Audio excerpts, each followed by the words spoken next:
Hi, this is Paul, and we're doing something today that I've wanted to do for a while. And what brings this about is that my colleagues, Aleah Marsden and Eric Dirksen, who are the pastors over at Christ Church Davis, have written an article for the Banner. And it's, I think, a really important article and something much needed in the Christian Reformed Church at this time. It sort of set CRC voices on fire for a minute, which is a good thing. CRC voices is pretty easily lit fire, generally speaking. But so next week, we're going to have a conversation with Eric and Aleah about that article. But before that, I wanted very much to do a conversation with Aleah on the channel. I did one with Eric a number of years ago where he sort of got his story out there. But I have known Aleah now a number of years, and Aleah is an amazing person. And I know some of you just hearing she is a woman minister are going to freak out. And so I said, Leah, I want to do this beforehand because however they feel or continue to feel about women in ministry, I want them to hear you as a person. And especially because you have such a cool story and God is not finished with you yet. So I very much wanted to do this, and Aleah agreed. And I think Eric pushed her a little bit too. So welcome, Aleah, to the channel. Thanks, Paul. Thanks for the intro. So, Yeah, a uh, number of years. I was thinking of a number of years. I think I started doing Sierra Leadership Network with you in 2015, 2016. yeah, It has been a number of years. it's been a number of years. So we will Yeah. get to all of that, but first we have to start with the question I usually begin with, which is tell me about the home you grew up in. Yeah. Well, I grew up 20 minutes down the road from where I'm sitting right now, where I have lived all my life. Um, Parents married for still.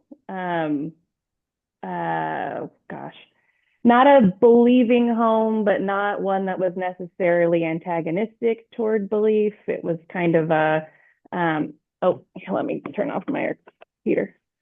It was one that was more, uh, we would show up to church for reasons unknown to me at completely random intervals across my childhood.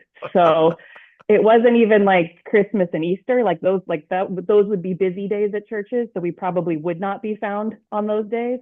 We were more of like, we would show up at the local evangelical free church for Thursday night service or Saturday night service or the Christian Life Center for a minute. I think the longest stretch of consistent church attendance we had was at what was it? A Foursquare church when I was in third grade. I want to say we were there for more than 6 months, and both of my parents were baptized while we were there. Wow. And then I'm not sure, it was a small congregation that was meeting at a Christian school. And I'm not actually sure what happened there that ended that. And so then I would attend youth group kind of here and there through on and off through junior high, but wasn't super interested.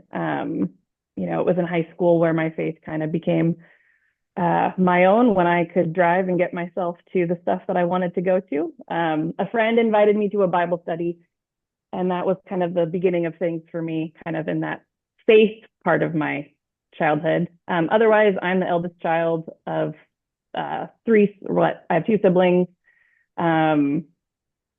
middle class, lower middle class family. My dad had a roofing, waterproofing business that went under when I was right before junior high. Mom had some struggles with mental illness around those same times. So there was a lot happening that no one was necessarily talking to me about. So there was a lot of me trying to kind of put puzzle pieces together at the time, and then more so, as an adult looking back. But yeah, otherwise, I mean, I don't know. Nothing seems like super extraordinary to me, kind of in any of that. There were struggles, and yeah. The fun I thing guess, about doing these randos conversation with clergy are they're already sort of primed because clergy sort of lead with their lives in a way that is increasingly unusual in our world, which is a super interesting thing because again, I do these conversations with lots of different people, and when I ask that question, people take it in different ways, and of course, you just sort of hone right in on. Um, but let's pivot this a little bit because when I first met you, part of your claim to fame was you were doing a lot of writing. So talk to me about how reading and writing and books came into your life. oh, that's a, like, yeah. Well, reading came into my life early. Hmm. Um, I can think of probably around that third grade time, second or third grade, I read the entire canon of the Babysitter's Club books, which is, I spent like basically an entire summer. My mom figured out that she could ship off the younger two to like half day summer school, and I would just sit at home reading if she let me. So she just kept taking me to the library and kept me stocked, and I wouldn't move from the spot on the couch all day, which caused some consternation with my siblings who were like, how come she doesn't have to go to summer school? And then they were offered the same thing. If they would not move and sit quietly for hours on end while my mom could get stuff done around the house, they could stay. And so they did it. And I've always been a pretty voracious reader and with not a lot of guidance. So it was kind of whatever was around, I picked up. I was probably in, gosh, fifth or sixth grade, and we were on a camping trip with extended family. And I think I spent most of my time reading Marcia Clark's biography of the O.J. Of the Simpson trial. OJ trial, that Marcia Clark. That's the one. So I kind of picked up whatever was around me, and that's, so I was already a little bit of a black sheep, and then I was like really like very much one. Um, yeah. So reading was just kind of how I was, how I thought, how I just was in the world. Um, Writing started in junior high. I still have my like seventh grade journal that was kind of helping me to put together some things, some major events that were happening in the background of my, or the foreground really of my family life that, and also like, crushes on seventh grade boys and that kind of thing. So it was, it's fun, it's a lot in there. But writing came about the same time and never really stopped. I've had a journaling practice pretty consistently ever since seventh grade. And then what? I mean, do I get into like I met my husband? Yeah, well, okay, so let's Yeah, let's I'm pause the like, writing thing and see one of the most interesting things about you being a CRC clergy are, and I hope this doesn't throw you at all with this disclosure, but it's a very interesting part of your story to me is you don't have a college degree, correct. which a lot of people hearing that, if they're just sort of Protestant evangelical out there, they'll just say, well, lots of ministers don't have college degrees, but not in the Christian Reformed Church. The Christian Reformed Church really likes education. So now how did you do in high school? What did you like in high school? um, yeah, school just always came easy to me. Like, so it was more me whether or not I was willing to put in the effort to school. I did very well. And basically, if something didn't come easily to me, I thought it was dumb. And it was like the problem was with it, not me. So, I hit statistics my senior year and was just like, or my junior year, and was like, I have reached my math threshold. Math no longer makes sense to me. And I'm not going to try any harder than this. Like, so I was done. But yeah, I did well in high school. I had every plan at that point of going on to a bachelor's degree. I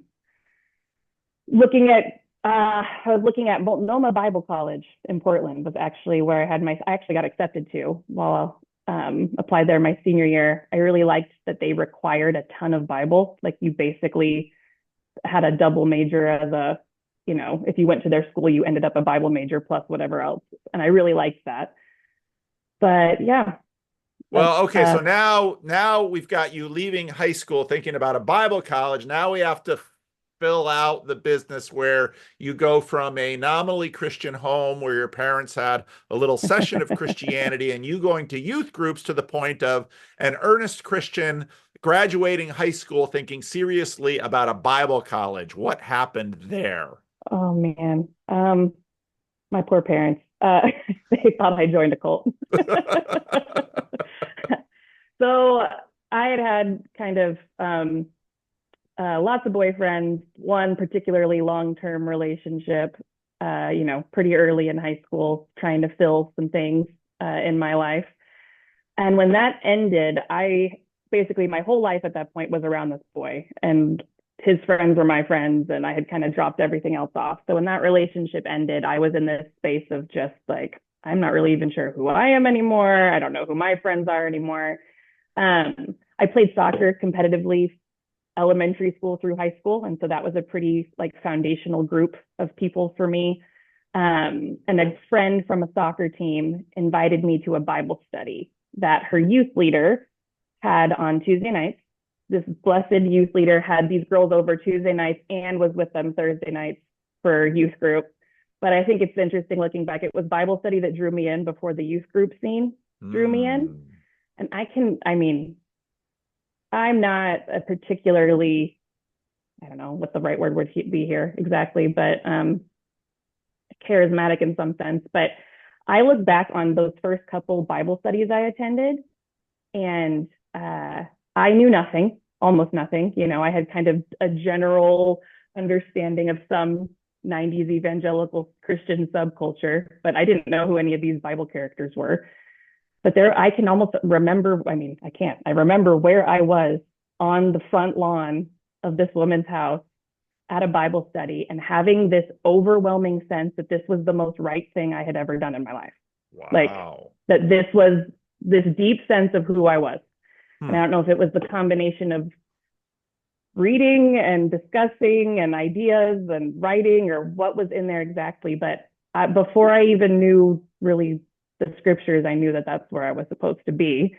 And so that, attending Bible study began me attending youth group, which turned into me being at Bible study and youth group and church, which was a big kind of evangelical congregation, 2 services on Sundays. I'd go to the, hang out with the youth group, service. I didn't have any family there, so I didn't really have connections in the church other than kind of through my youth leaders. And then I joined like the drama team for youth group, and that meant Wednesday night. So at a certain point, I was at that church like Tuesday, Wednesday, Thursday, sometimes Saturdays, always Sundays. And my parents definitely were concerned.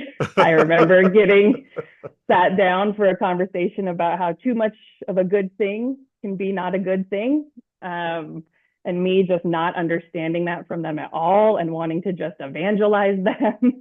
And yeah, I'm sure it was a lot for them to deal with, but it was a really obviously a very formational time in my life as I was even then kind of starting to push on some of the theology I was taking in and had some questions. I would stay late after Bible study to talk with my youth leader and her husband about what I was reading because I had questions. And, there were parts of it, funny enough that I would land where I've landed, but there were parts of it with around election actually, where I was like, so how does God know these future things? Are they already settled? Are they not settled yet? And this kind of evangelical, like he looks down the hallway and knows all of the decisions that we're going to make as we choose him or not. And I can remember being kind of unsatisfied with that, even in high school. So when I actually got kind of my first taste of CRC later on, I was like, oh, this is much more satisfying for this part of my thinking than that was. So how did you bump into the Christian Reformed Church? So I met my husband when I was in high school. We were both in high school. I was a a junior at one high school. He was a senior at another high school, and met through a mutual friend. And he ended up at a CRC church in Fairfield, because his dad, my husband, had moved all over Texas after his parents' divorce, following around his dad, who was a union contract kind of worker, and went where the work was, and was in a different school at least once a year all the way through. And he had ended up in Fairfield, and his dad's friends, who they were living with at the time, attended Fairfield Christian Reformed Church and took the kids on Youth Sunday. And so Mike saw the youth director there, and then recognized him as a sub at his high school, just a couple weeks later, and then made that connection, got invited to youth group. So that's how he came into the CRC. And so I was at an evangelical church.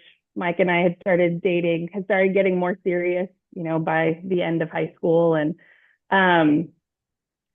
we made the decision that, I, as the woman, should definitely leave my church to go be at his church, to, right and proper to do so. And so I left my evangelical free church and went to this little Christian Reformed church. And one of my youth leaders had a talk with me about going to join these Calvinists. And I did not know what that word meant, but it sounded really bad. These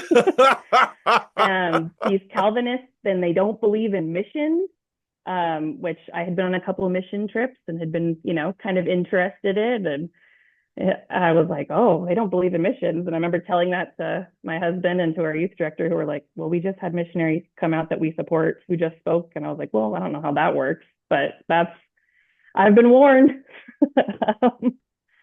Yeah. And so that began my time at Fairfield CRC.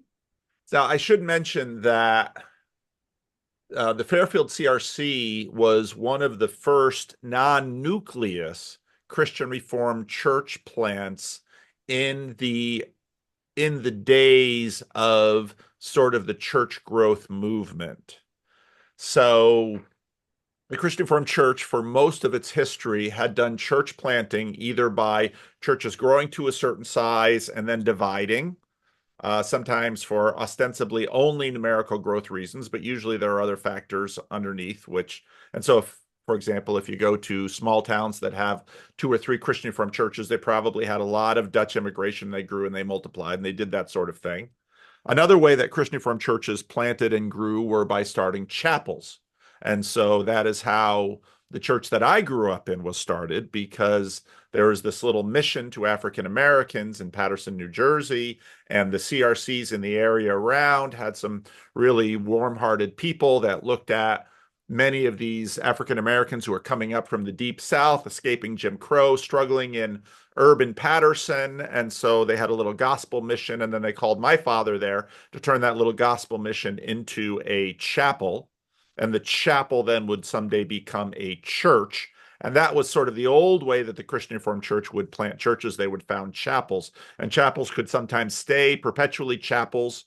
They had sort of different rules. It was more informal. Different people could preach. They didn't have all the rules that the Christian Reformed Church had, but they were sort of a thing. And sort of this church, too, in Sacramento, was first started sort of with the mentality of a chapel. And even after I'd been here 20 years and the church had been here 40 years, I would hear some founding members, when they talk about some of the strange things we did by, not singing only from the Psalter hymnal, and having women do things here that they weren't necessarily doing in Ripon. They would say things like, well, that's because this is a mission church, so we have different rules by which we do things in our church, because in the mentality of the Christian Reformed Church, we were a chapel. But along comes the church growth movement, and some of the people in Grand Rapids are really excited about this new missional way of planting churches, where you look around the country and you look for a fast-growing city and you send in a missionary, and that missionary goes in and maybe goes door to door and does some VBS. And even though there are hardly any people with Dutch last names in the city, you start a church. Whereas this church was founded because a home missionary came to Sacramento and got the Sacramento phone book and probably started with the V's. So they looked for all the DeVrieses and all the V last names, not the Vietnamese names. They came later, but all the other V last names that were the Vanders. And this missionary actually called every Dutch name in the Sacramento phone book and asked them if they would be interested in joining a Christian Reformed church. And that's how this church got started. But the idea was that, and Gary Hoffland was the first missionary, and Kevin Adams did an internship at that church in Fairfield. And so the Fairfield CRC was one of the very early forays that the Christian Reformed Church tried to do in terms of church planting in a place without Dutch people. And so in that way, Fairfield is an interesting church because by design, initially, it was intended to be not a Dutch ethnocentric CRC church, but yet a confessional CRC church, but among non-Dutch people. And a lot of people in the Christian Reformed Church wondered if non-Dutch people could actually truly embrace our confessional heritage in a sufficient way that God would recognize them. And the Fairfield CRC was that experiment. And that's the one you get to go to because of this interesting story with your husband. Yep, So that's right. did you meeting your husband and getting married, is that what sort of axed the Bible college vision? Well, so there was there was a kind of interesting movement within the Fairfield Church, I would say. I don't think it was necessarily well, Fairfield has a long and interesting history It with does. some very interesting characters. It does. So when I came in, there was a kind of more fundamentalist, I would say feels a little more Reformed Baptist, maybe, very John MacArthur feeling tribe. I don't know that I could say that that was what the entire church looked like, but the group that took the most interest in my husband and I was certainly a part of that. So I had decided then I wouldn't go off to Multnomah Bible. I didn't really have the money to. I'd be paying for college on my own, and I knew that. And I was looking at a bunch of student debt, and so I was kind of trying to discern what would be next. I actually then applied to the master's college because that had been recommended to me. I know, wild, because that had been recommended it to me, and I had gotten in there as well. And so Mike and I had talked about maybe moving down there, and he would transfer his job loading trucks with UPS because that was what gave us our medical insurance. And we would maybe do that. But so kind of around this time, we're young people. We don't have any family within this church. There was some really, I think, I want to give them the most, the benefit of the doubt here. They were well-meaning believers kind of within this theological framework and came alongside us and, were very much discipling us. But one woman in particular pulled me aside at kind of a women's retreat sort of weekend I went on with some church ladies and sat me down and kind of explained to me that, a woman's highest calling in the Christian life was to be a wife and to be a mother. And that for me to consider putting the burden of an unnecessary education and the student loan debt that would come with it was selfish. And that it would be, setting up my family for failure. And that, that would not be honoring to God. It would not be good stewardship. And, I was at a point in my walk where, I believed her. I had no reason not to. And so I was like, I had never considered not going to college. And now that's what I was being presented with. And so I was like, well, that sounds right. So then it was my husband and I, we got married. We had been accepted at master's. We were planning on moving down there right after we got married. And then I got pregnant within the first 3 months of us being married, and we decided to stay and not go down to Southern California. And he was continuing to work the early shift loading UPS trucks. And then we both worked at a pizza place during the day. And our firstborn came along, like a month, actually exactly a month after our first anniversary. So Wow. Wow. And you went on to have three more children. So you have four children. yeah, because at that point, if I, kind of living within that framework, if Yeah. my purpose, and I've always, I'm an achiever, and so if I'm gonna win. So if my purpose in life was to be a wife and a mother, I was kind of like, well, then let's do that. Let's do Um, that. and so I had, four kids by my mid-20s. My kids are only eldest to youngest is 6 years. So that was a lot really fast. I mean, I graduated high school, got engaged the next summer, married the next summer, had my first the next summer. Wow.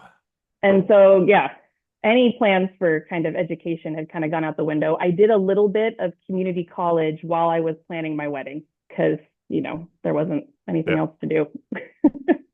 I should also give a little bit of background here. Fairfield, Dixon, Davis, it's sort of part of this corridor between the ever-growing Bay Area out and Sacramento, which for much of its history, many of the people at my church that are now in their 80s went to high school together because when they were young, Sacramento only had two high schools. Sacramento, for many, many years, was a relatively small town, relatively sleepy town. And it's only in the last 30, 40 years that Sacramento has just been growing like a weed because people are looking for affordable alternatives to the Bay Area and Southern California. And this area of sort of Davis, of course, Davis is sort of Berkeley ag. Davis is actually, when UC Berkeley wanted to have an ag school, they planted it in Davis, right next to Sacramento, right over the river. But then when you get into like Woodland, Dixon, Fairfield is right sort of at the pass of the coastal range into the valley. So these have sort of been agricultural, little bit out of the way places. And so, it's helpful to, I'm sure you and Mike really, one job, booming family, tight budget, but going to a church that's, sort of in this sort of a lot of people don't understand California. California has a lot of red state in it. They just they just are not seen in the country because they're completely subsumed by the giant blue state masses of Southern California and the Bay Area. But the Central Valley, the northern part of the state, the Eastern Sierra, this is conservative. And so then you get to like this corridor between Sacramento and the Bay Area. It's sort of blue and kind of purplish red in the middle. And so that helps in terms of understanding, some of what's going on in, let's say, a church plant in the CRC like Fairfield, where, a lot of people thinking from Grand Rapids will say, Fairfield, California, you all must be our blue state allies. And it's like, California is a big and complex place. And so the difference between Fairfield and Ripon, not as much as you might think socioculturally, even though you don't have as many CRCs in Fairfield as you do in Ripon. And that then is going to create a space where some people, let's say from the John MacArthur tribe, are looking for a Reformed church. And here's this Reformed church looking to grow. And there's at least enough similarity and DNA match that, yeah, we can make this work. And again, I know who will care about these little this color commentary I'm doing on your life. It's intended a lot for CRC audiences, but what I've learned is that the rest of the world will listen to it and say, yeah, I can kind of understand that. So you're a mom, you've got four kids, you're in this conservative Christian Reformed church in California, and your husband is beginning to build his career, but Yeah. you were the kind of girl that sat on the couch all day and read books, all the way up to and including Marcia Clark's biography. So, what happened, Aleah? Ooh, um, yeah. Well, I would say, I mean, those are years I almost completely stopped writing. I really don't even have journals for those years. Those are like a random journal entry when stuff was, I mean, just bursting to get onto the page. And it's usually like pretty sad, kind of dark, and like I needed to process. 4 kids in six But there was years. some, I know what that looks like because our first was 3.5 years ahead of our second. And so we basically had 4 kids within 6 years. So I know what that looks like. yeah, yeah, it was real hard. And for me, it was, I mean, it was very much survival years when I look back on them a lot. It's funny, my reading during that time had almost stopped because it's actually not easy to read when you're being constantly interrupted by small people's needs. But the reading that I did do during that time was like Harry Potter and like Twilight, like just as, I don't know, it was a really interesting time in my life. Like you said, you read But whatever's at hand. And in those years, yes, those books were at hand. yes, yeah. And there was, some escapism happening there for sure. But I think of those small years. I Wait, was wait, really before we living get too into, far, could you yeah. admit at Fairfield CRC that you were reading Harry Potter? Um, I didn't know enough not to admit it.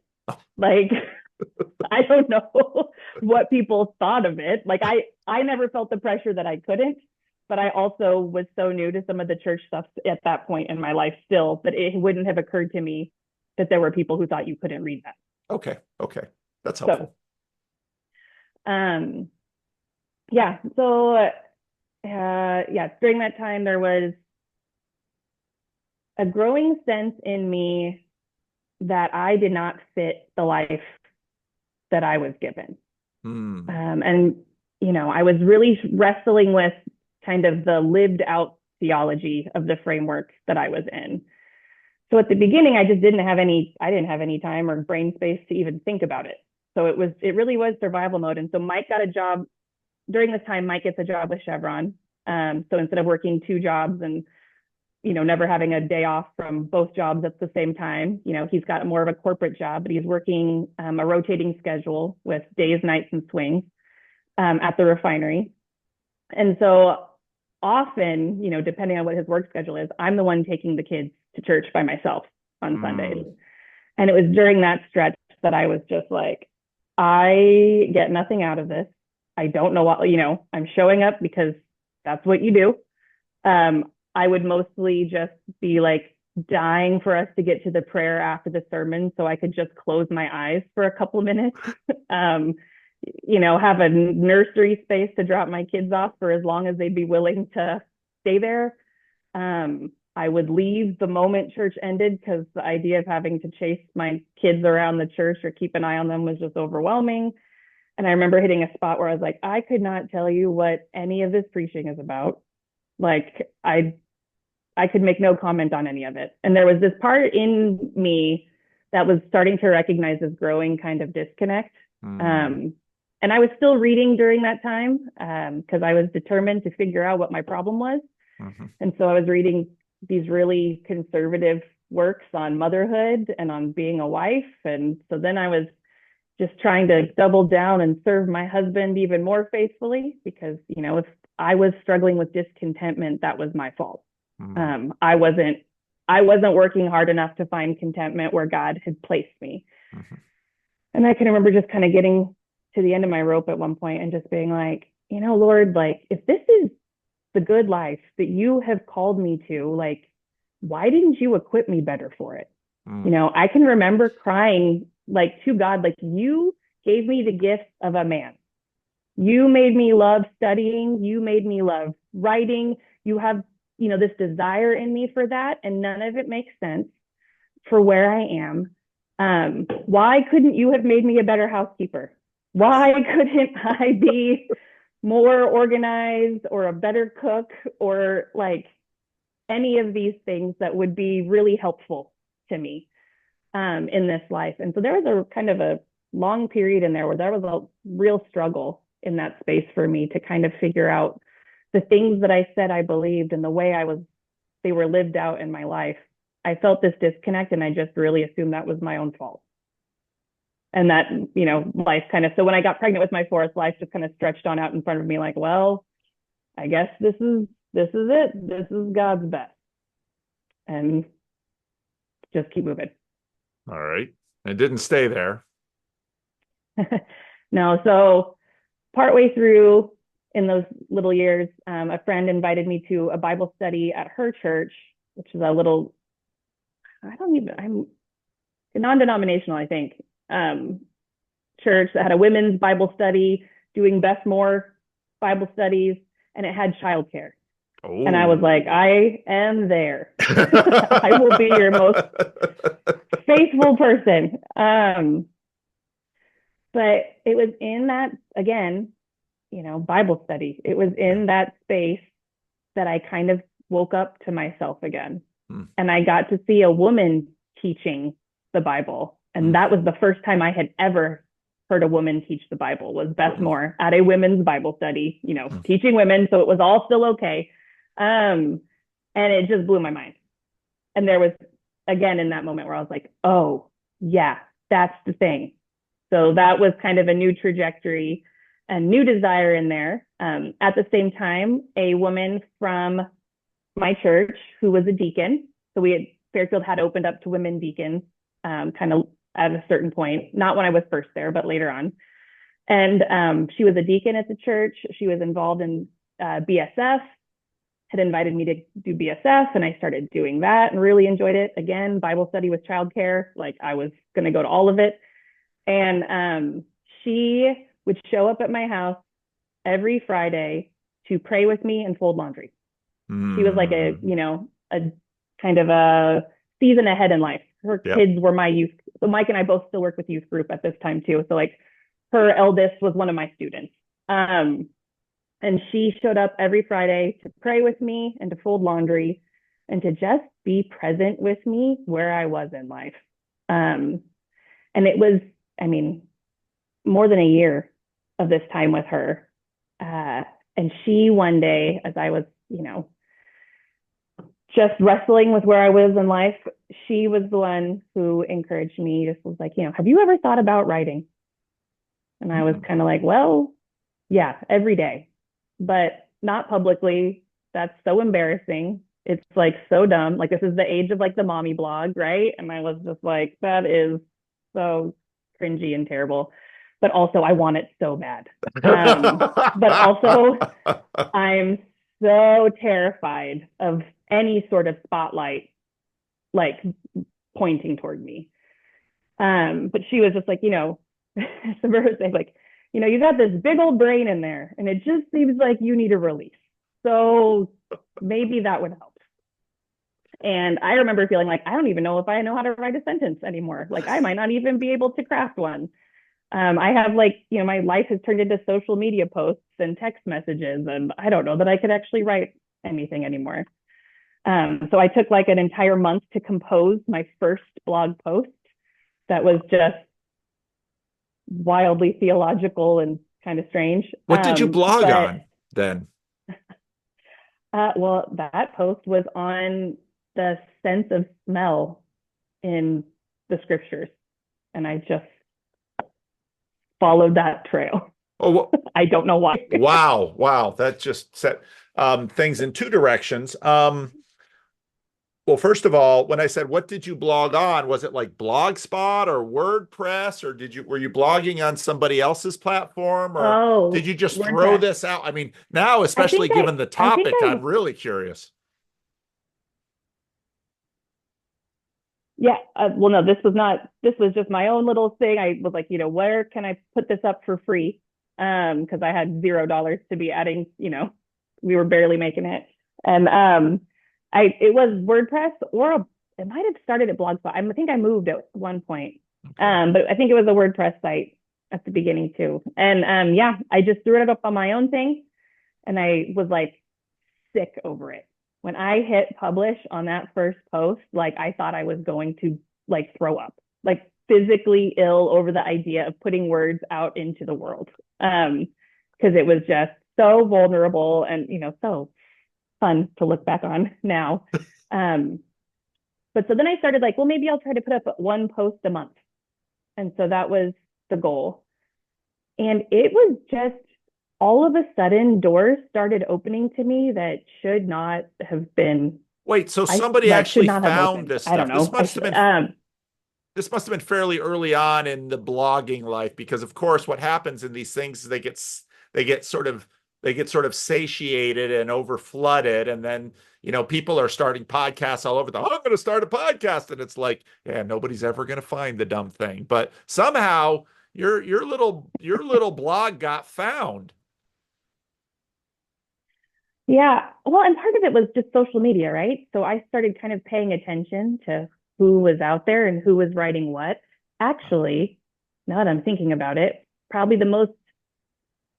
a pivotal connection that I made early on, which is so random now, was I read an article in the Banner, which, was mailed to my house from a woman named Marlena Graves, who is not CRC, who I don't even know how she pitched the Banner and like has no connections to the denomination whatsoever. But I had loved her writing and was immediately like jealous of her and her opportunities and was like, oh, and then like felt in that moment, like, wait, maybe instead of like hating her, you should reach out to her, like encourage her, And I reached out to her, and Marlena is just a lovely connector of people. And she was like, hey, thanks for reaching out. I'm part of a writers guild, if you would be interested in that. And I was like, oh, I don't know. That sounds like pretty professional. And I have a high school education, and you all seem like you know what you're doing. And but that's the Red Bud Writers Guild. I got into that. And then it was just kind of a snowball of opportunity. I went to a writer's retreat. I went to Festival of Faith and Writing. Because these women were all a part of that and encouraged me to attend that.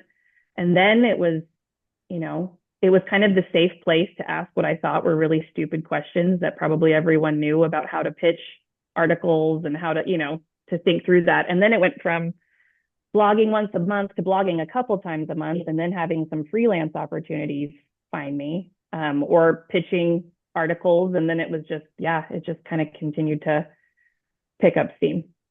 So how was that for you? Oh, it was heady days. It was like, I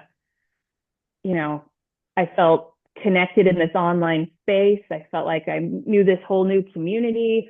The whole, my dream of being Beth Moore. In my head, I was like, if I could be a cross between Beth Moore and Tina Fey, like that would pretty much be my dream in life. And it's platform building. So that's the most important thing, is to build your social media platform. And, I had one of the festivals I went to, I knocked out a book proposal in 3 days and submitted it blind into like the festival thing. And actually got an editor reached out to me wanting to talk with me while I was there, and, sat me down and loved my proposal, was really impressed with my writing, and then looked at my social media numbers and was like, well, it's a three-legged stool. You really need to have, the numbers in place, kind of thing. So then it was like, all right, well, this is how, this is the ministry. And so this is part of it, is building a following. And so it was starting to record some stuff, and I started doing women's events, like speaking, at different churches. I spoke for MOPS groups. I started leading women's retreats, and really just like the idea was to build the following so that I could publish. Like that was the goal. And then, during that time, as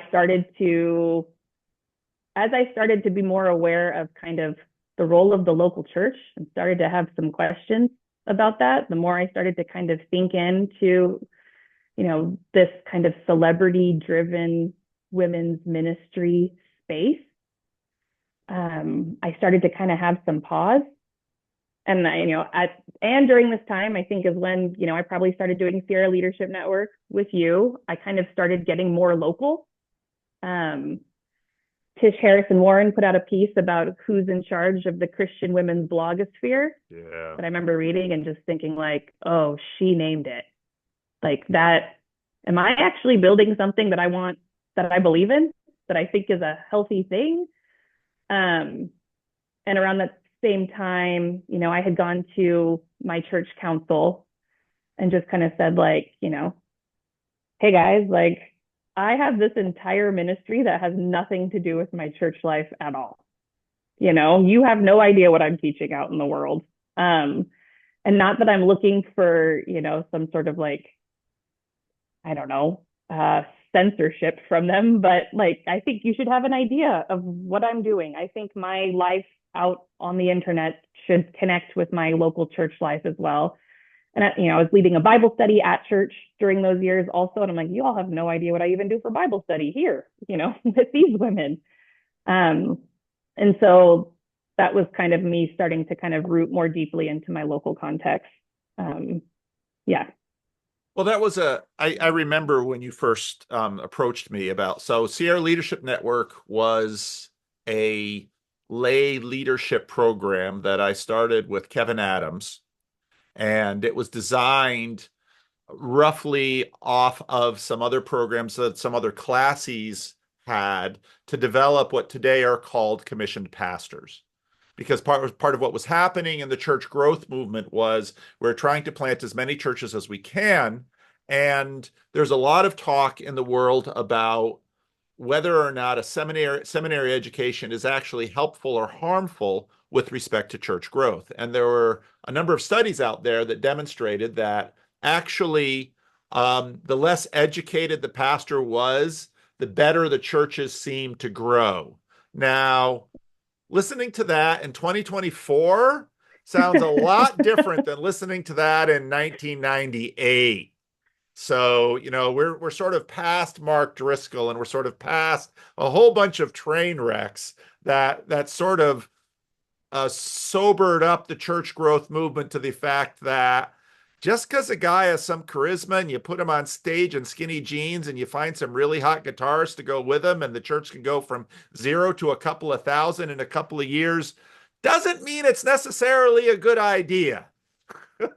We hadn't been at that point yet, and all of the churches, including the Christian Reformed Church, were really excited about doing this other thing. And again, Fairfield CRC was one of these first prototypes, and Kevin Adams was a very unusual Christian Reformed church planter because he out there in Lincoln, again, if you want to see my conversation with Kevin, it's on, if you just search YouTube, Paul Vanderklay and Kevin Adams, I'm sure it'll come up, and you can get that story there from him.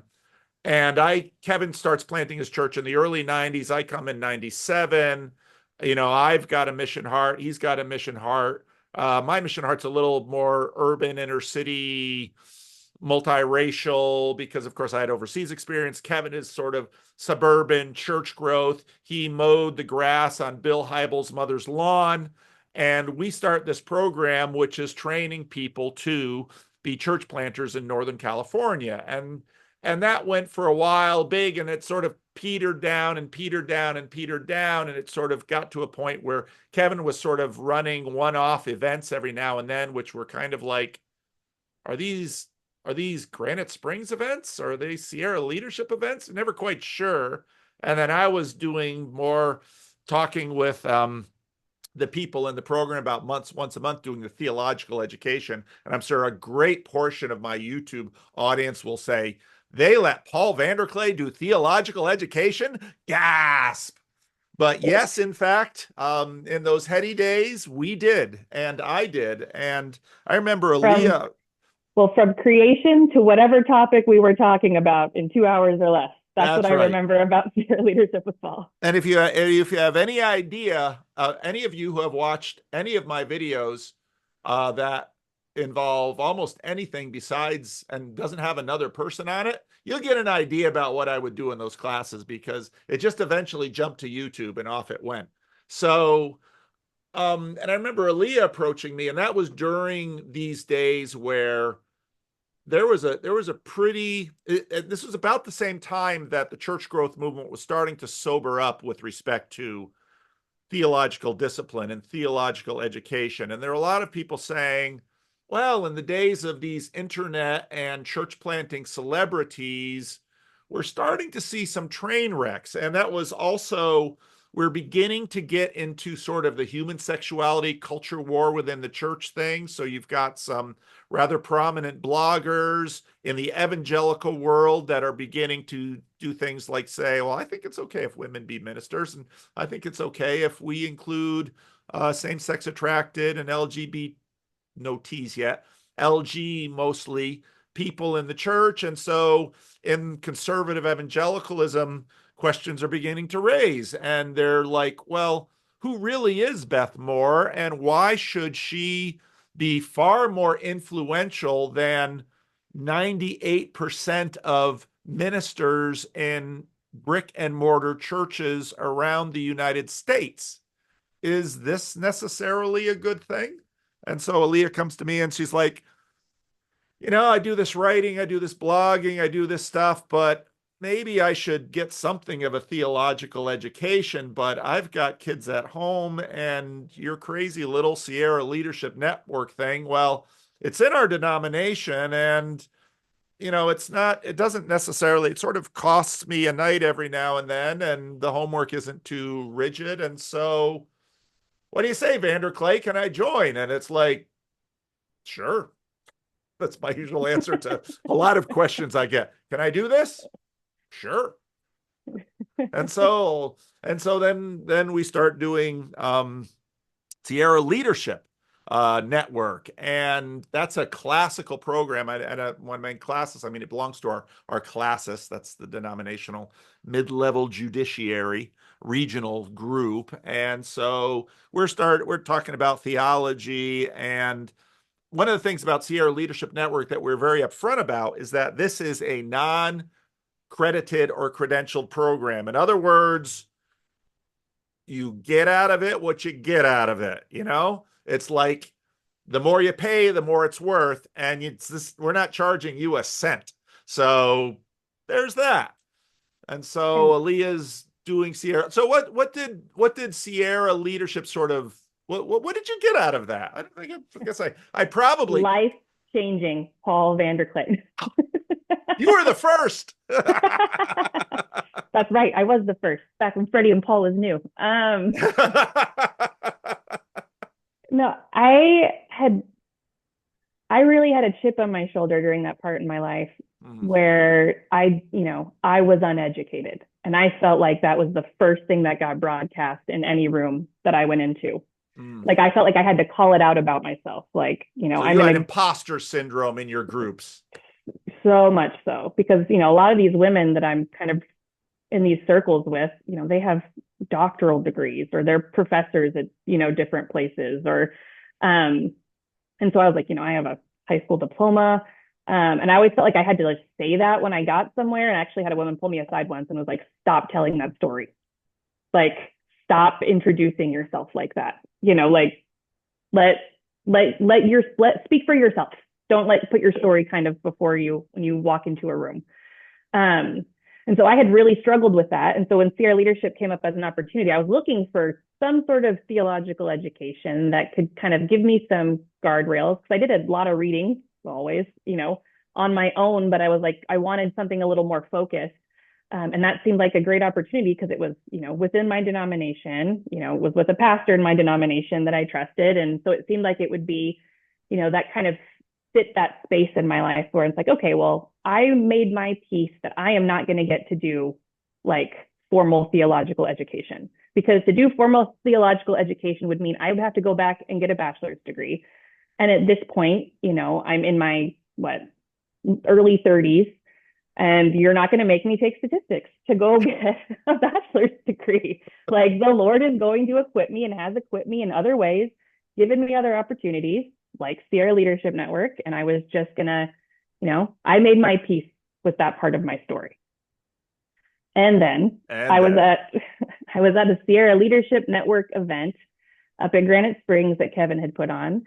And the president of Calvin Seminary, our denominational seminary, was speaking, Jewel Maidenblick. And Paul had talked to me before this about, maybe you should strike up a conversation with him, about what it would look like to maybe do seminary. And they have a distance program now. Like, you don't have to move your whole family out there in order to go to Calvin Seminary. And, like back in your day. And, you were selling me on having this conversation with Jewel. And I was just like, you must think I am a much more savvy networker than I actually am, because the story I lead with is how uneducated I am. So I don't know how I'm going to have this conversation. But I end up getting seated next to Jewel and his wife at lunch after. As Providence would have it. Kevin and I had nothing to do with any of it, I'm sure. Yeah, I'm sure. So we have a great chat about everything and nothing. And then he goes to leave. Like, I remember this very vividly. He gets up to leave with his wife. They're literally walking across the room.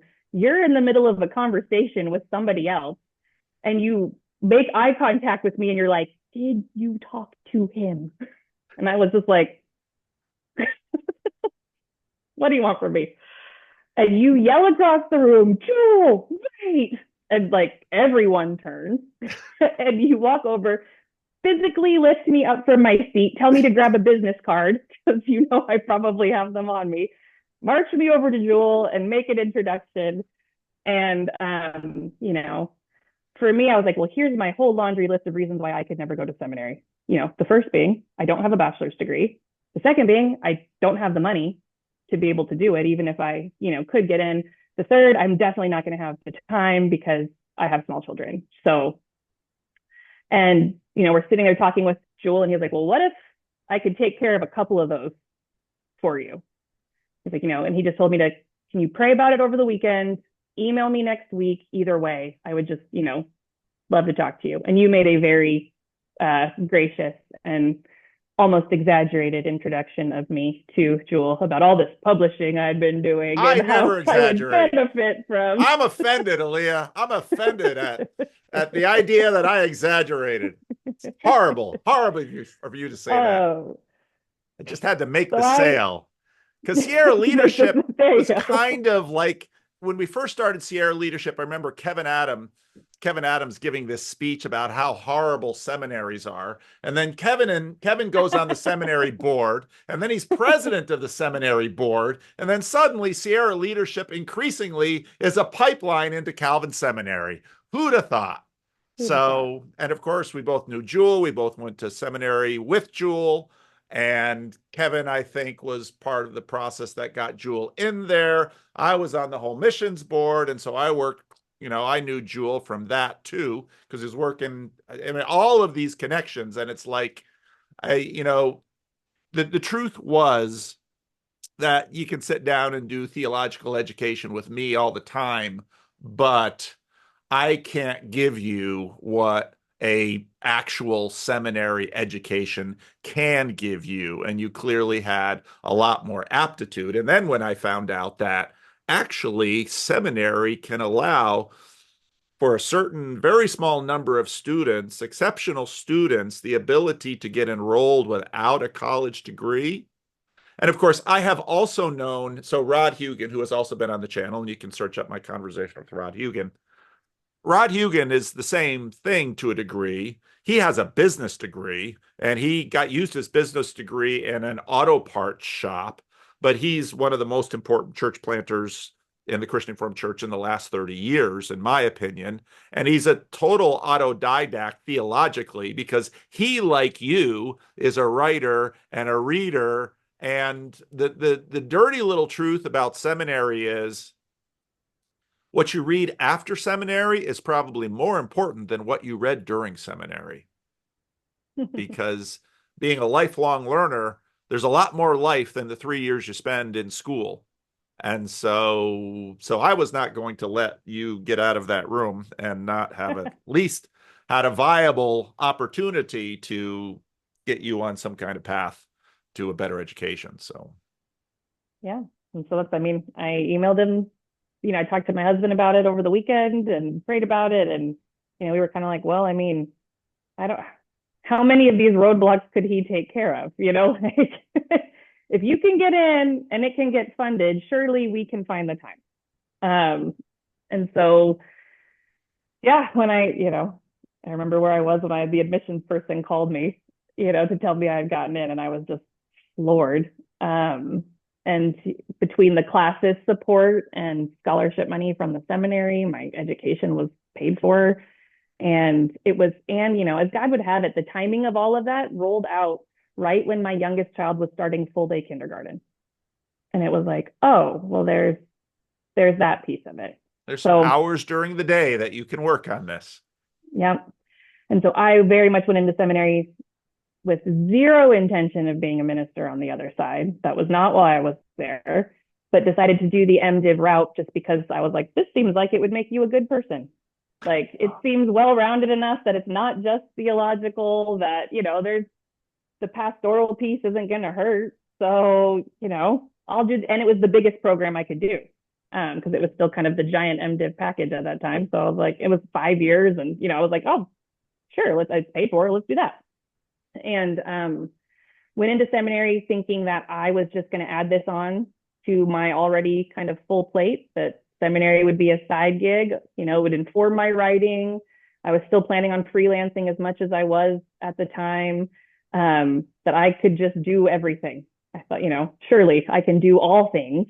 And about a year in, I collapsed into the arms of my spiritual director, sobbing and wanting to quit everything. And so that began a discernment of, okay, what do I need? What needs to be a no in this season? And it had been very clear that seminary was a yes. And so I just discerned that, if it does not fit into the bucket of my family, my local church, or my seminary education, it was a no. And so I quit writing, quit putting my I was writing for seminary all the time, but I stopped publishing with anyone. I was on the board of the Writers Guild that I'd been a part of, stepped away from that, and just completely cut off that part of my life so that I could focus on the seminary journey at that point. And talk to me about what was seminary like for you? It was great.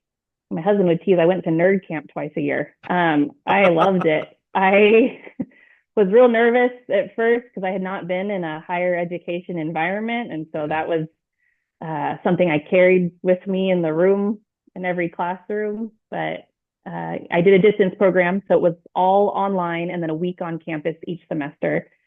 And that week on campus each semester I just felt really well done. It was very formational. I had my kind of cohort that I was placed in at the beginning. So I went through my entire program with. David Reilerstam was my formation group leader. It was wonderful, a great space for discernment. I had, the classes for the most part were fascinating. I was being pushed to like the edges of my abilities, with a year of Greek, a year of Hebrew. It was the hardest thing I had ever done. And I was a full-time student and working as an admin at my church part-time at that time too. But yeah, it was a very positive experience that I made great relationships with professors, with, other students. Yeah.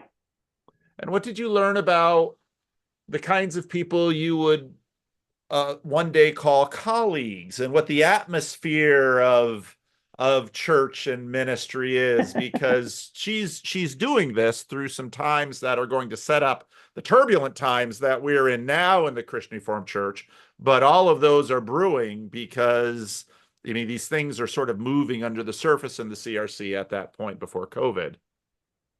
Yeah, well, I went in pretty naive as to what the CRC was. The most CRC thing I'd ever done was go to Calvin. Being from Fairfield, I did not know the CRC was Dutch. That was not something that had occurred to me. Like, I had not put together that there were some Dutch last names in my church until very late in the game, when I started to become interested in, like, actually, what is this denomination that I'm a part of? I'm not really sure what Reformed is or what to say about that. So I went to Grand Rapids for the first time, and there are these CRC churches on every corner, and I was like, where am I? I have never experienced anything like this. I assumed the CRC looked like what I had experienced at Fairfield, and knew from Living Stones a little bit, and and it was not. That was not what I got when I was out there. And so I was kind of learning on the fly, like, what is the CRC, starting to learn what some of the internal polity and politics are, and some of that formally through coursework, and some of that just by getting to know people and starting to hear, people's different backgrounds and experiences with the CRC. And I could tell there were some people for whom the Dutch part was like a badge of this like beautiful inheritance, and there was some people who the Dutch part was really where their hangups were. And so I didn't have any hangups because I didn't have the same background, but I thought it was fascinating, and I learned to love stroop waffles. And yeah, so I think that part of it was very formative. I knew that there was, I had heard about kind of the women's ordination stuff in the, late 90s, early 2000s. But I was at a church where that wasn't really a conversation, except for we were like avidly against women in office. Like our church was one of the ones that at every classis meeting would say that they objected to women being at the classis meeting. So I was just like, all right, I guess that's what we believe. And I didn't really know what any of that meant. So yeah, it was a very quick education being at the seminary on kind of like, oh, the CRC is different than I thought it was. But I still found it interesting and fascinating, and grew to love it in a new way as I was there, and to kind of, for the first time, develop some institutional identity around it. Like, oh, this is where I belong. I agree with the stuff I'm learning theologically. These doctrinal foundations make sense to me. I really do believe this stuff. And then I love the people here. I think the Dutchness is interesting, and I don't really have a, significant family history of that kind of stuff. And so I find it interesting to, hear the Dutch bingo happening with other people, and then to sort of play it through people at my church, like, oh, well, do you know this person from my church? Like, that's how I could play Dutch bingo, and participate. And it was interesting to kind of find myself in those spaces and to learn to navigate them. Yeah. Yeah. Well, and I'm sure at some point someone noticed your last name and said, "Are you related to George?" Yeah. Yeah. I got asked that quite a bit, especially at the beginning. And so I went out of my way, actually, at a festival of faith and writing. He was on a panel, and I went up and introduced myself afterwards, just so I could say I shook his hand. And then he was trying to like quiz me on like, maybe are we related, like taking it back, but he's a historian and he can go pretty far. And I'm like, this is my husband's family. Like, I know they were around Detroit at some point, but I don't know much more than that. So George was probably just happy that there was another Marsden somewhere in his world, because it's not Blystra or Vander something or De Vries or De Jong or any of those very common names. Yeah. Now, go ahead. I was just saying, and so kind of the HSR stuff was happening. That was live while I was in seminary, and I was at seminary during COVID. And I, as I started to become more aware of my place in these conversations, I had never really felt on the outs for being a woman within the kind of more conservative groups, because that's where I was raised, and so I understood that.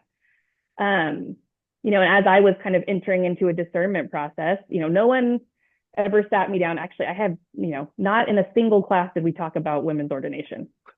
Like there was never a point where that was brought up or taught to us in any way, but I was gaining new tools to kind of start thinking through these topics for myself, and starting to really wrestle with my own discernment and sense of calling.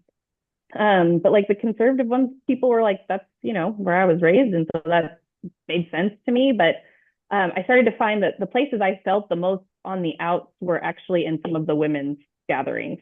That there was kind of a progressive space, especially among the women at the seminary, who had experienced things that I hadn't experienced. And so some of that is coming out of their own background and, some hard stuff.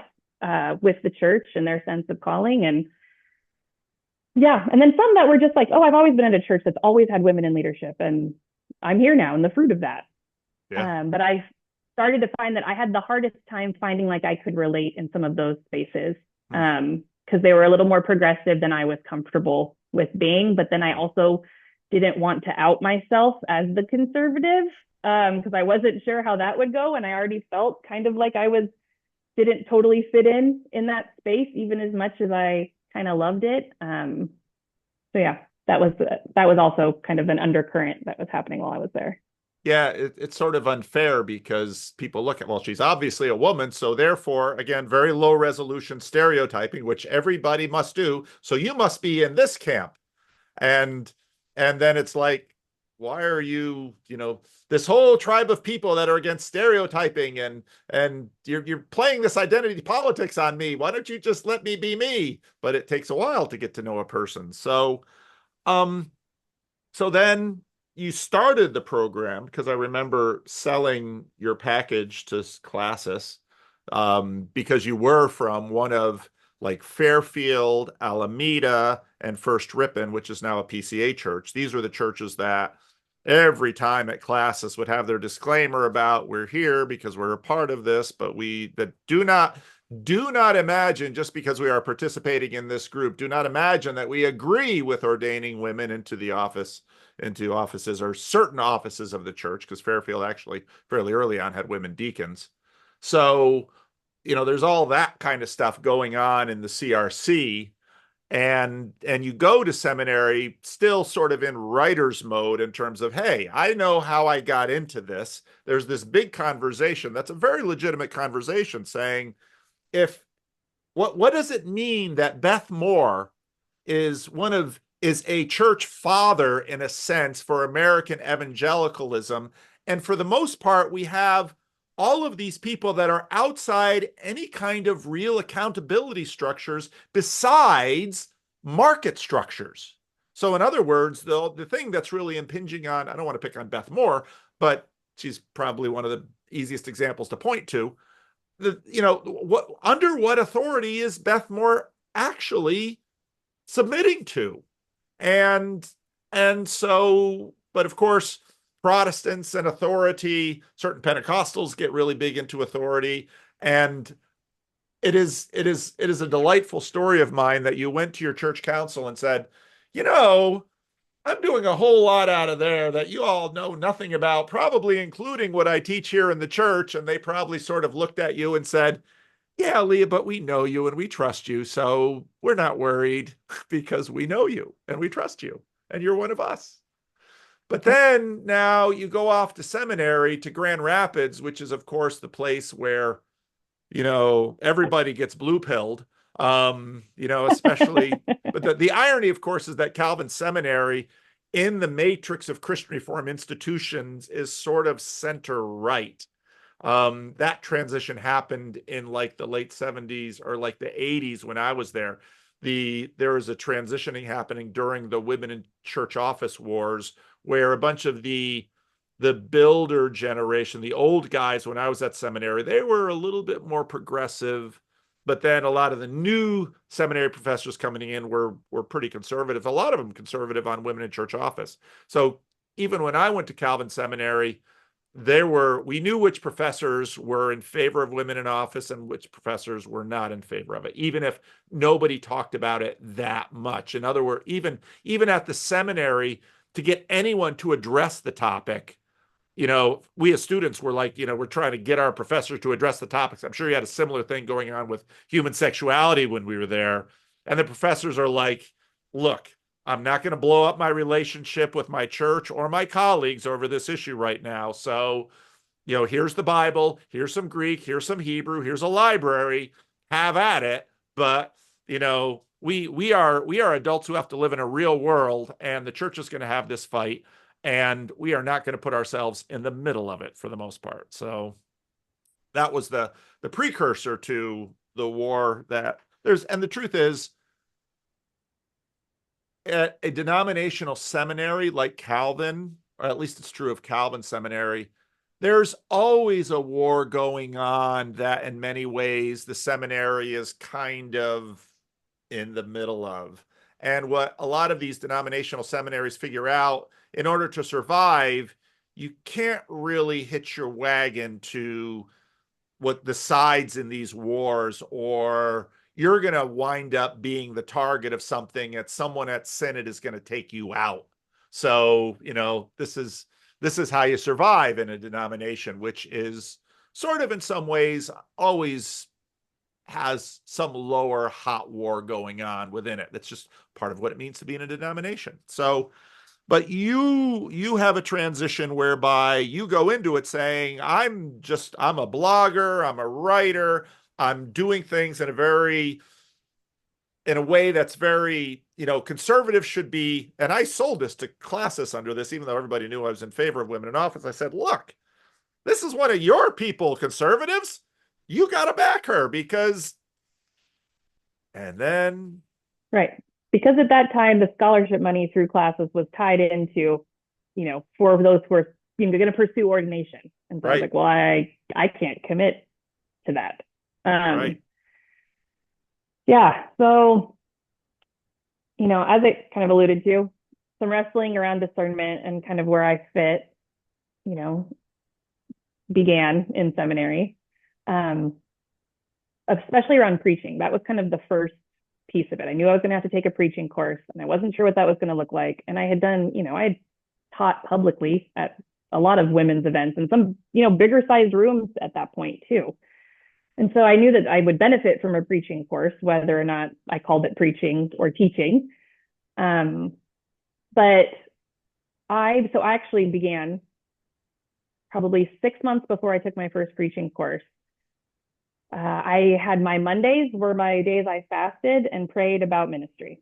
And I was just trying to be open to whatever God had for me in that space that, either strengthen my convictions on these topics or show me other ways or, kind of whatever you have for me, Lord. So that was like a real focus for me in my prayer and fasting on Mondays.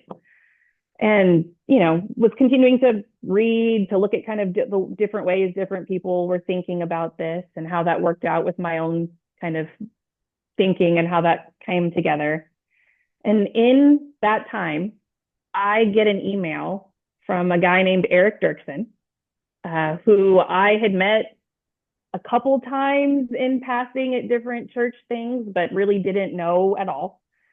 And he was looking for pulpit supply and was interested. And I didn't know this at the time. They had not had a woman preach at Christ Church before. He did not mention that. Kevin Adams always sent the women to Living Stone. So, but he's reaching out to me to see if I might be interested in preaching, one Sunday in June. And my first response when I opened this email, and I'm sitting at my desk at the church where I'm an admin, I opened this email and I'm like, oh, well, I have to tell him no because I'm praying and fasting about whether or not women are allowed to do this. And then it was just like I had this, like, it felt like a hand on my shoulder that was like, well, wait, or pause that. What if this is part of that, this random email that you're getting as part of that discernment? And so I, brought it to my pastor. I brought it to my husband. I was kind of wrestling with it for myself. I brought it to our elders. I said, here's the email I received. I don't know how to think about this, and I'm wrestling with it. So what do you think? And to like my shock, these men were like, I mean, if you want to do it, it seems like a cool opportunity, over there. over there. Because that's a church plant over there. That's another little chapel. Different rules apply for those churches. Yes, it's Davis' prerogative who they call to preach. If you want to do it, it sounds like a neat opportunity, which was very confusing to me, honestly. But then I was just wrestling with it. I decided, to accept the invitation. And it was, kind of agonizing leading up to it. Just, God, take this from me. Like,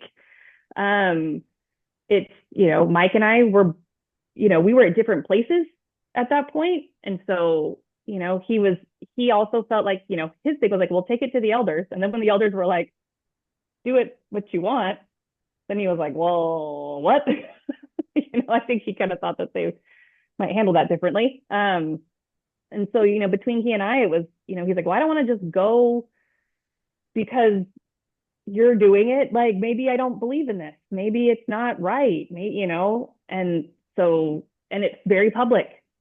But we were also really trying to like not talk about it at our church. So it was like public in a sense, but it was also kind of like keeping it quiet. And so then it was, kind of down to him wrestling through like, am I going to go? Do I look like a weak-willed, man whose wife is leading him astray if I go? Or do I just look like a jerk if I don't go? Am I going to bring the kids? Do I want to expose them, to their mom preaching? And so I honestly didn't know whether he would come or not until the weekend of. Like, he made that decision, brought the kids, which he's, so grateful that he did at this point. But yeah, so I preached for the first time, and it went well enough that they invited me back, and I kind of continued in discernment, because I was like, well, it doesn't necessarily mean ordained anything. This is still teaching and things that I've done. And but it was during, and I kind of continued my prayer and fasting about ministry on Mondays practice. And it was during COVID shutdown, as I was continuing to kind of wrestle with these things. I'm like, this is the part I feel weird about sharing on YouTube. I had a couple dreams, and I am not one to be like, hey, this channel loves this stuff. I remember when I first started doing this, I was starting getting emails from people that are like, are you sure you should be on the internet, like talking to people? And it's like, well, if I told them I had a dream or a vision or something, then they'd leave me alone. So you go ahead, tell us about this dream. This is awesome. oh, okay, cool. There were a couple dreams. I had one, I don't remember the dream, but I woke up that morning and I had this just this really strong feeling, this desire to be ordained, to have hands laid on me. And I was like, what was I dreaming? Like, what? But like, I woke up with that just pressed on me. It's like, that's weird. And then I went to do my normal Bible reading. That was part of like, I think at that point I might have just been doing a read through of the scriptures. Like, I don't even remember where I was at in my kind of devotional time. It wasn't a like open the Bible to wherever. It was wherever I was going to be that next morning. And it was the ordination of Aaron and his sons. And I was like, weird. But it was enough also that I was like, okay, well, but also I don't know what to do with that. I'm not like a dreams person. And so I kind of that was a thing that happened. And I kind of set that aside and went on with my life. And probably 2 or 3 weeks later, I had another dream. And in this dream, I was in a chapel that was like a lot of glass, and I was in a forest, and it was a small kind of chapel. And I had been preaching. I just knew that, in the dream, and I was up front, and they wanted me to give the benediction. And I knew that I was not allowed to give the benediction. Right. One, because I was a student, and that's they teach you that at seminary. They do. And that's reserved for the ordained. But in the dream, I was invited to give the benediction. And I had this sense in that dream to do it. And I raised my hands and I gave the Aaronic blessing, and everyone just went on like it was a normal Sunday. Like, nothing caught on fire. I wasn't struck down. It was just a very normal Sunday. And then I woke up and I remember every detail of that dream. And that second one was enough to be like, okay, I'm still praying and fasting about ministry stuff. Maybe I should pay attention. Maybe I should find out what getting ordained looks like in the CRC. Because to that point, I skipped all of the dinners with the David Cole who would come out to like the Yeah. seminary. Like every time I was out there, they would have like a here's the ordination track within the CRC, and this is how it works, and these are all the steps. And I was always like, not for me. Um, and so I just sent an email reaching out to David, like, hey, I'm not saying I'm interested, but like, if I was, what does this process look like? And he was like, basically, like, if you start it right now, like this week, you will finish it by the time you graduate. Like, it was almost 2 years to the Yeah. week. And I was like, oh, well, I need a council recommendation, or how does that work? And that kind of began what was a real struggle and a real, I had zero desire to leave a church that I loved, where my kids were happy, where we had deep and meaningful relationships, where two random teenagers could show up and make a life together. Yeah. So what that, I had no idea what those pieces would mean, and I was very reluctant to even think about what it would look like to move away from that space. But it just kind of, the next thing just started to become clear as I walked up to it, and so this seemed like the next right thing. And that led you to Christchurch Davis because you couldn't get a council recommendation from, was Christchurch Davis organized by then? Yes, they were organized by then. They had Okay. just gotten their building in 2019, Okay. Yep. I Yep. think. Yep. And I needed to do an internship. And so I had That's tried right. to do an internship before this, where I was like trying to piece together, like, if I do some of it at my church, doing the things I'm already doing, and I could like maybe make the teaching, preaching requirements more teaching oriented, and do that with some of these trips I'm taking, and had this very like outside the box plan for how I was going to do my internship. My proposal got rejected, I think, twice before I was able to edit it enough where they were like, sure. And then 2020 hit, and so the entire teaching piece that I had proposed like fell apart. And so I was like, what am I supposed to do? And so during this time, I get a random email from Eric Dirksen on another random day, reaching out to say, hi, I had preached for them over the summer.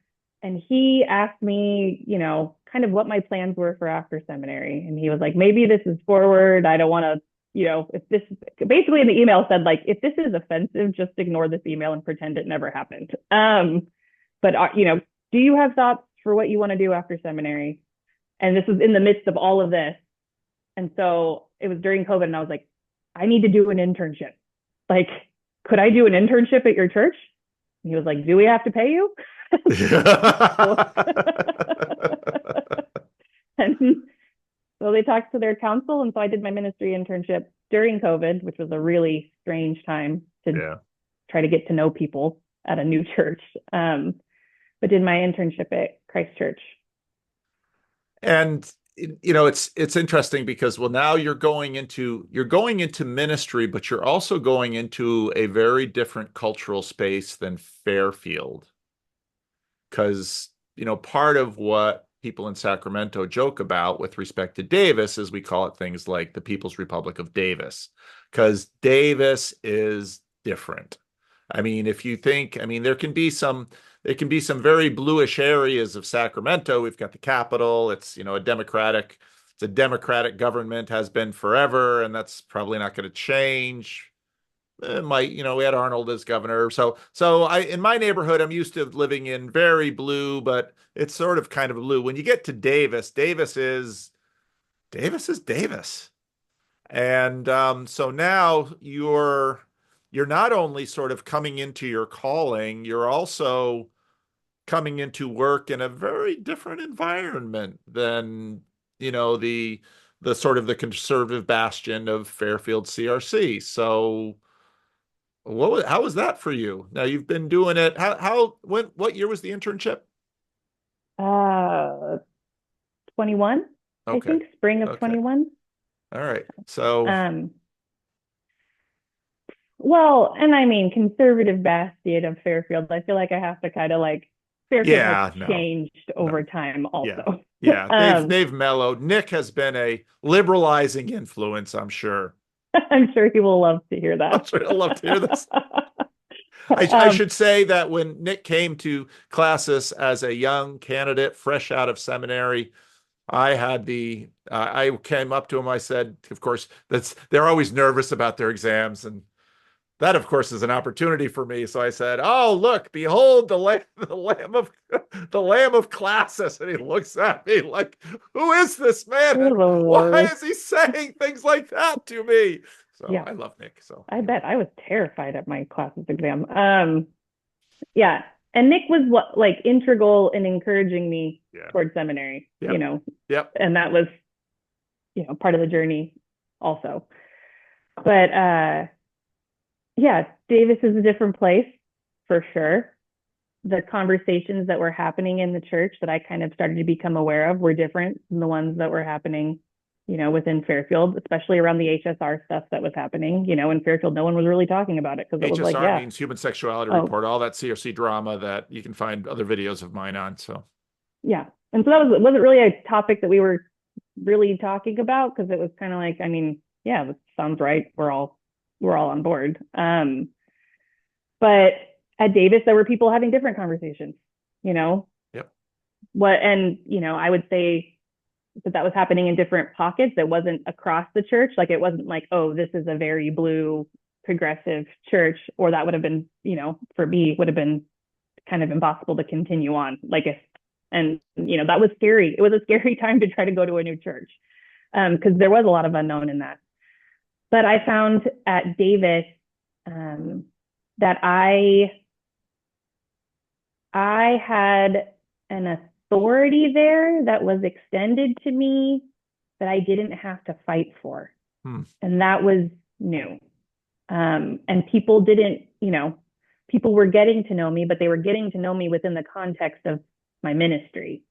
I was a seminary student and, would I be a pastor someday? That was kind of up in the air, but it was definitely within the realm of real possibility. And so that made my relationship here different than the one I was experiencing at Fairfield. And a lot of people were super supportive of me as a person at Fairfield. Yeah. Like that was part yeah. of, the hard there was that they loved me. They knew me. Yeah. And I love them. Like that's Yes. present tense, Yeah. They're your family. Yes, absolutely. So for me, it wasn't like, oh, these are these bigoted, backward people who are holding me back from my real calling. Like that just never described me. And it would get me so frustrated when I would be with, people in certain places, even within the seminary leadership, that would kind of be like, oh, you poor thing, trying to discern a calling within the midst of this, horribly conservative congregation. And I was just like, you don't know me and don't talk about my family like that. So yeah, but Davis was a good fit. And when we decided it was kind of time to move on from Fairfield, we came to Christ Church as a family before I had any call here, or my internship had ended. But we had, it had been made clear that there kind of wasn't going to be a place for me at Fairfield in leadership. And at that point, Mike and I both had come pretty far along in our own wrestling and our own journey with this, and felt that the right thing was to step away. And Christ Church was a natural fit for us because we figured that, even if it wasn't something where I end up getting called to, pastor at this church, I could be involved in leadership within this church in a way that I wouldn't be able to be at Fairfield.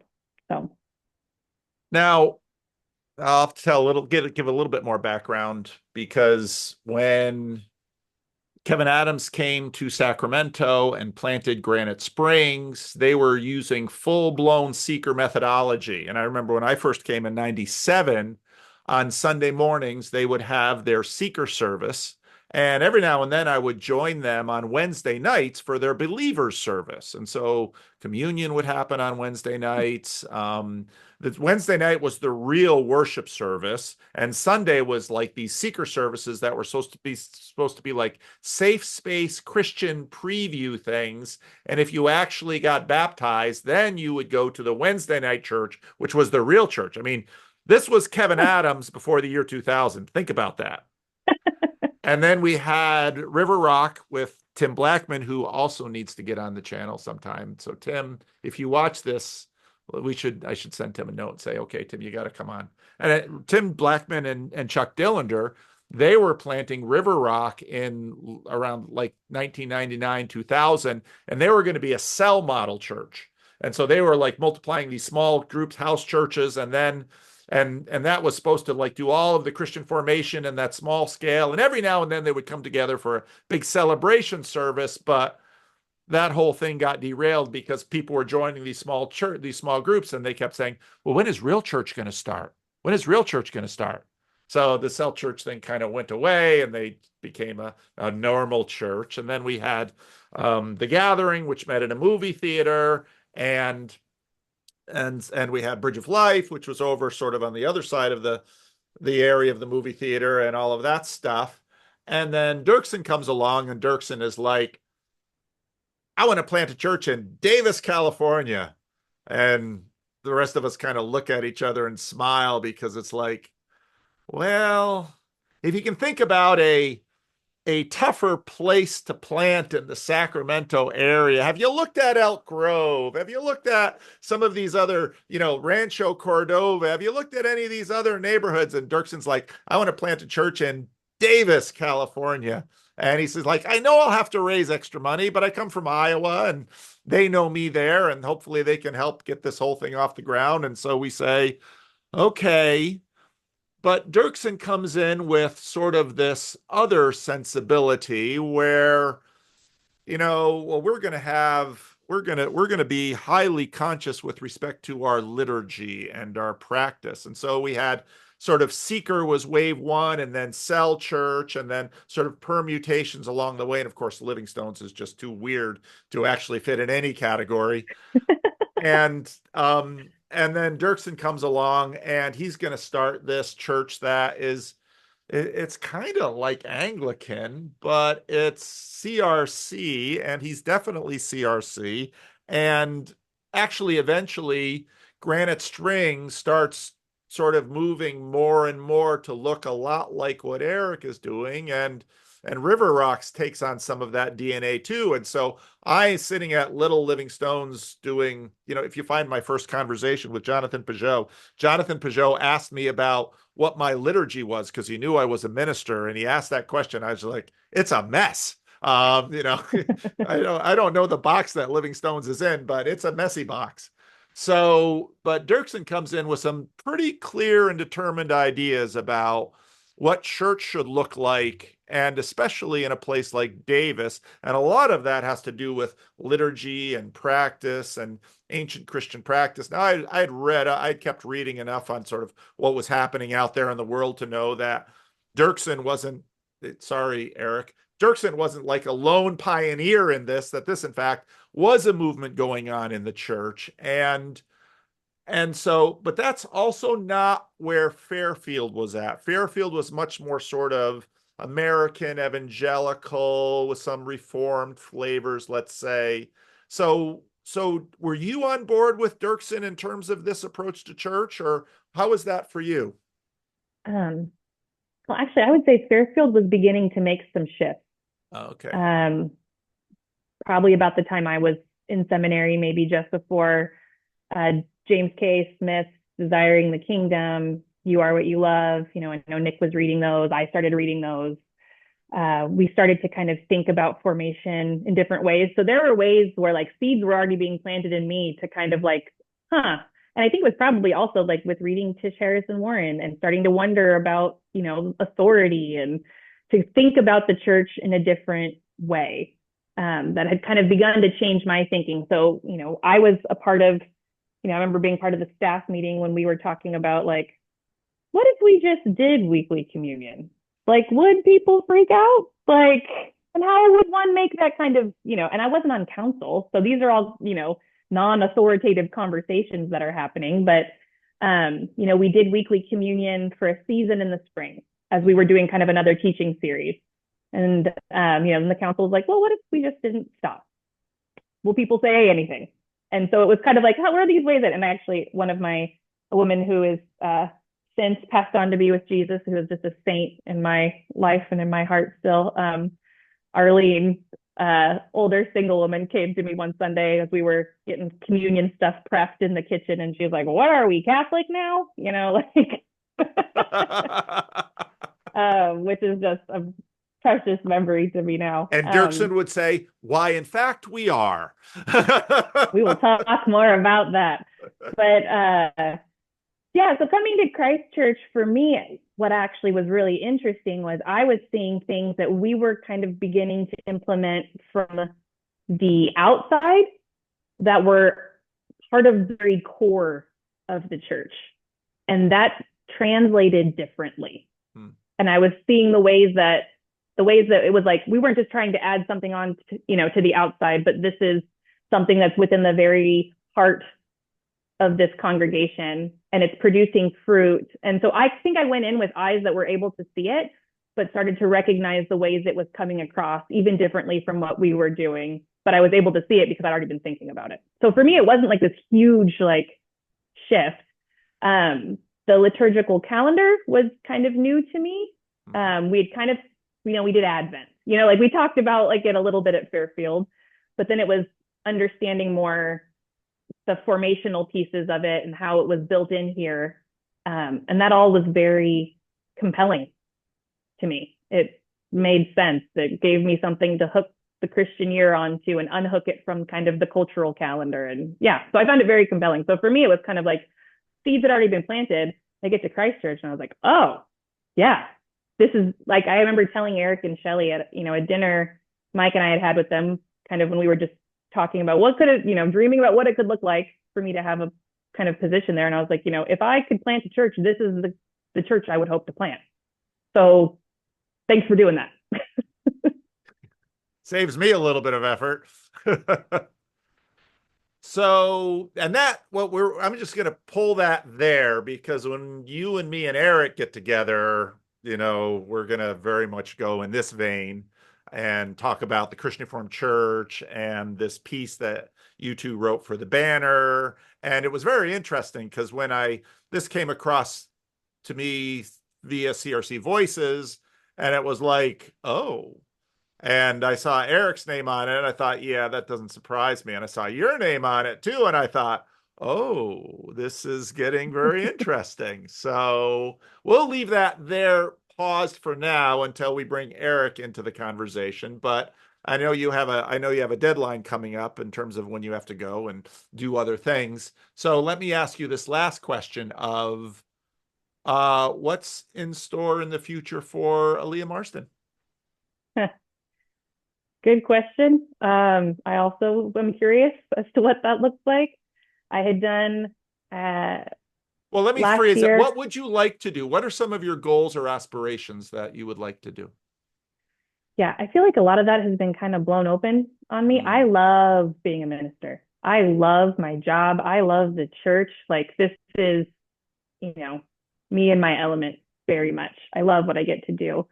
But I had been wondering if the writing piece of my life might come back into my life. Yeah. And not just, in sermon writing, but the publishing kind of, because that was kind of a thread that kind of remained there that I had so, stepped away from. Yeah. So I kind of was like, well, maybe I'll do a PhD, but I don't actually feel like I could just jump into a PhD. So maybe I'll do a THM. So I was like, I'll try a THM in New Testament. And Calvin had just announced they were doing a completely distant THM program, distance-based THM program. Wow. So I was like, oh, so I have half of a THM in New Testament, and got to a place where I kind of recognized that this writing is good. I like it because it's very smart and that appeals to me, but it also is not my voice. Like I did very well on a paper I had worked very hard on from a professor that I really wanted to impress. And I just felt like, oh, okay. Like I didn't care. And I was like, that's data. To maybe pay attention to that. And so I was kind of praying about what that could mean. So I was like, well, maybe I just assumed that I would do a PhD because that's what smart people do. I don't know. Like that seems like the right track. And because and Eric right now is making it look so much fun, isn't he? Yes, for sure. But yeah, so I was kind of like, curious. and kind of assumed that that would be the track. And then I was like, I actually don't love academic writing. Like that is not the kind of writing that I want to do. And then I was looking at what it would take to start applying to, doctoral programs. And I would need something that's like no residency or low residency because I'm not going to move my family for this. I'm not in the position to do that. And then I was just like, the quality of program I was looking at then wasn't what I wanted it to be, and to spend the money on it. And so those pieces started kind of crumbling like halfway through a THM, which is earlier would have been nice. But then an opportunity kind of found me that with the Eugene Peterson Center through Western Seminary, they have a doctorate of ministry program it's called the Sacred Art of Writing. So it's kind of taking Eugene's work in the vocation of being a writer for the church and looking at that as a program. And so you do, your major project can be in the genre of your choosing. It's helping you think about formation as a writer, what it means to write well for the church. And so I was like, maybe I'll apply to that. I don't know if I'll be able to get in. They have a big wait list. They've got a lot of people on, and they take 24. And we'll see what happens. And then I got in, and so that's what I'm doing now. So Awesome. I'm working on a DMin through the Peterson Center, and I don't, I don't know. Yeah. I've been very like, the next right thing is kind of just, I am not a visionary. Some people can be like, this is my 5-year publishing goals. And that is just, I tend to just walk into them when they're right in front of me. So we'll see what's next. Wow. This conversation did not disappoint for me. I knew this was going to be great, and I knew I was going to learn more, and there'd be more interesting angles. I knew enough of your story to know that there would be I knew some of the fun turns, but there are also some more fun turns. And I know you have to go. I don't know if there's anything you want to ask me or anything you want to say or anything that I'm not directing you into. Nope. I, look forward to talking with you and Eric. And, I love the CRC very much. The CRC has invested a lot in me, and I take that personally. And so I feel very invested in kind of the future of the denomination and how I can, be a blessing and use my gifts within that space. So, yeah. Boy, that's a great way to land the plane. So Aleah Marsden, thank you very much. I will end the recording, and thank you for being willing to do this. And I really look forward to releasing this one because the comments are going to be fun. And I think there are a bunch of people who watch my channel who are going to be blessed by this. I really believe that. So, Oh, I hope so. all right.